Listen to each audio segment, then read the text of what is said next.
Bien, bonjour à tous, bienvenue pour cette présentation que nous vous proposons dans le cadre des Journées du patrimoine. Donc, moi, je m'appelle Pierre Bonneau, je travaille au département des cartes et plans de la Bibliothèque nationale de France, plus précisément dans son service du dépôt légal et du patrimoine, puisque donc ce département, le département des cartes et plans, a pour vocation de sauvegarder l'ensemble des documents cartographiques qui font sens et intérêt pour la nation, donc des documents très anciens, mais aussi des documents plutôt récents, puisque moi je m'occupe personnellement du dépôt légal, c'est-à-dire de collecter l'ensemble des documents qui ont été diffusés sur le territoire national, donc des documents cartographiques. On en reçoit plus de 2000 par an. Donc au fur et à mesure des années, on a un patrimoine et une richesse pour tous qui s'accroît ainsi et qui est disponible en salle de lecture, puisque ce sont des documents qui sont sous droit, mais qui sont là pour les étudiants, les chercheurs et toute personne intéressée pour faire une recherche. Alors aujourd'hui, dans le cadre des Journées du patrimoine, avec leur thème de cette année, patrimoine et éducation, apprendre pour la vie, on va vous donc présenter un document assez ancien, un document pédagogique qui date du XVIIIe siècle, mais qui par certains côtés présente une grande modernité, parce que c'est une grande modernité pédagogique et didactique qui est mise en place, et puis aussi, vous verrez tout un appareil scientifique qui est déployé pour appuyer cette méthode pédagogique qu'on va vous présenter. Donc un document du XVIIIe siècle, qu'on date d'environ 1766-1768, donc vous le voyez là, dans sa reliure de maroquin bleu. Cette reliure, il faut savoir, n'est pas d'origine, c'est un ensemble, c'est un recueil de feuilles qui n'est pas disparate, qui constitue un ensemble, mais qui n'était pas relié à l'origine, qu'on va vous présenter. Donc cette reliure, elle est issue d'un possesseur antérieur, le comte de Rive. Donc c'est pas forcément l'objet de notre présentation ici.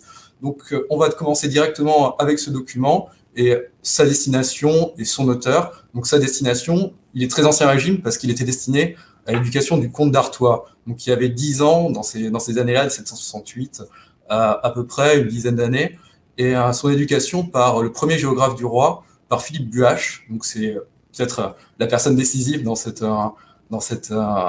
présentation, qui est le premier géographe du roi, et qui avait inventé une méthode pédagogique nouvelle pour l'éducation des enfants du roi. Donc il y a eu aussi l'éducation du futur Louis XVI et du futur Louis XVIII avant, par les mêmes méthodes. Donc on connaît deux autres recueils du même type qui présentent ce type de méthode pédagogique.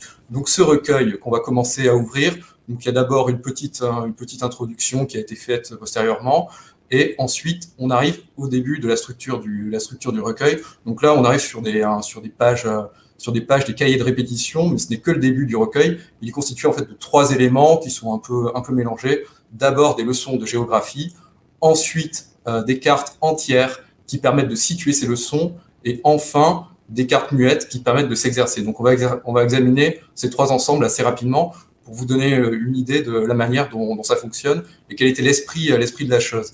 Donc il faut savoir que Philippe Buache était un novateur. La géographie à cette époque-là était une science encore balbutiante, dans cette époque des Lumières du XVIIIe siècle.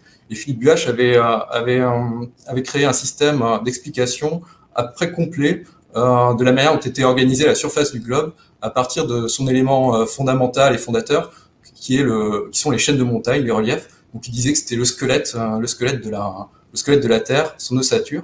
Et à partir de ce squelette s'organisaient les fleuves, donc tous les bassins fluviaux. Et donc c'est très important ensuite pour ce qu'on va voir dans le recueil, les bassins fluviaux et donc leurs débouchés dans la mer ou les océans. Voilà, donc une grande armature théorique qui ensuite a déteint, si vous voulez, sur sa méthode pédagogique. Donc sans plus attendre, on va passer à la première partie de cet ouvrage didactique. Donc on voit d'abord des leçons de géographie, donc des leçons de géographie manuscrites. Donc c'est une manière de décrire la Terre de manière absolument linéaire, comme on trouve par exemple dans les géographies antiques, avec des énumérations. Donc là, on tombe sur la première page. Donc vous voyez la province de Flandre française.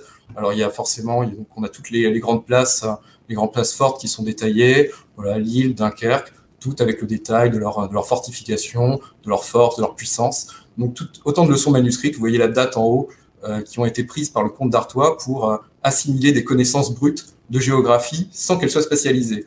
Donc ça, c'est un premier élément qui n'est pas très original. Le second élément qui est plus intéressant, ce sont les cartes en elles-mêmes qui présentent les différentes provinces qui sont associées à ce savoir théorique. Donc il s'agit assez simplement de spatialiser, de savoir placer tous ces endroits qu'on a décrits de manière linéaire sur la carte. Donc on a des cartes, on va tomber directement là sur la première carte du recueil, c'est la carte de Bourgogne, du pays de Bresse, du Bugey, qui présente évidemment la province qui nous intéresse plutôt en blanc, et surtout, très intéressant, vous pouvez voir une espèce de plusieurs lignes rouges, donc il y en a 3 qui se rejoignent au centre de la Bourgogne, donc c'est pas forcément du relief, c'est la limite des bassins des différentes rivières qui composent la province. Donc vous voyez là exactement le système de Buache, d'abord le relief qui détermine l'hydrographie, et puis ensuite, évidemment, les découpages politiques, les villes qui sont placées, mais une grande importance à la géographie physique qui n'est pas forcément évidente à cette époque. On va passer peut-être à un exemple un peu plus parlant. Je vais vous montrer, voilà, donc la feuille de la Guyenne dans sa partie méridionale. Là, c'est beaucoup plus clair ce que je vous disais. Donc, vous voyez clairement bien individualisé par les traits rouges le bassin de l'Adour qui se jette dans le golfe de Gascogne. Et vous avez plus au nord, vous voyez le bassin de la Garonne qui est délimité, et un tout petit peu vraiment au nord-ouest, vous avez directement contre l'océan le bassin des différents petits fleuves côtiers qui se jettent dans les Landes à cet endroit-là. Et par contre, vous voyez la différence avec un véritable relief qui est marqué donc au niveau des Pyrénées, où on a des petites montagnes miniatures qui figurent ce relief. Donc voilà, dans un ton de couleur absolument typique des cartes que vous pouvez retrouver aussi dans des collections de la BNF, sur des cartes de fortification, des tons dans les roses, dans les verts, les verts discrets qu'on trouve particulièrement dans la cartographie de cette époque. Donc ça, c'est pour la deuxième partie du recueil, donc des cartes qui permettent de situer le savoir théorique acquis en cours avec Philippe Buache. Et ensuite, donc, on va arriver à la dernière partie, les cartes muettes, sur lesquelles on a eu la chance de trouver, c'est en même temps futile et un peu émouvant, l'écriture du futur Charles X, qui a essayé de compléter les cartes avec les cartes muettes. Donc évidemment des cartes muettes, mais qui avaient été bien préparées avant, puisque c'est simplement les noms des villes, les noms des provinces, le nom des maires qui est à ajouter, alors que tout l'ensemble le reste de la carte, évidemment, a été tracé. Donc il faut noter que ce n'est pas Philippe Buache en personne qui a tracé les cartes, c'est monsieur Jourdan, Gabriel Jourdan, qui était son assistant dans cette opération, qui les a tracés. Mais l'inspiration vient de Buache qui menait ses projets depuis des années. Donc on peut voir, donc là, il faut aussi noter, c'est pas des cartes de la France, puisque peut-être le recueil nous est parvenu de manière pas forcément complète, qu'on a, ce sont des cartes de la péninsule ibérique, en fait, qui permettent d'illustrer notre propos. Donc on imagine que le futur Charles X avait emmagasiné de la même manière que ce qu'on vient de montrer sur la France, des connaissances sur la péninsule ibérique. Donc là, on peut voir une carte avec l'Estramadour, l'Andalousie, le sud de l'actuel Portugal, avec le tracé de l'écriture un peu hésitante, enfin, du futur roi.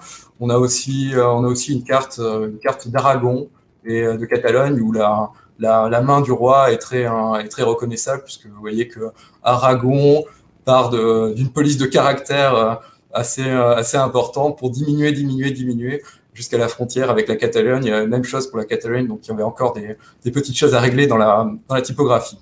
Voilà, donc on a fait le tour de ce document qui bientôt va être numérisé sur Gallica, puisque c'est une acquisition très récente du département des cartes et plans, que vous pourrez retrouver entièrement numérisé en très haute qualité pour contempler ces différents détails. Mais vous pourrez aussi bientôt découvrir une autre vidéo dans le cadre de ces journées du patrimoine, celle que va vous présenter mon collègue Anja Niesa, qui porte sur un document un tout petit peu postérieur, qui n'a pas exactement la même orientation, puisque là, on était vraiment dans le regard du prince sur son territoire, le prince qui écrit son territoire, et donc lui va vous présenter un document beaucoup plus démocratique, un jeu qui permet de s'approprier l'ensemble des départements de la France post-révolutionnaire à la veille de la Première Guerre mondiale. Voilà.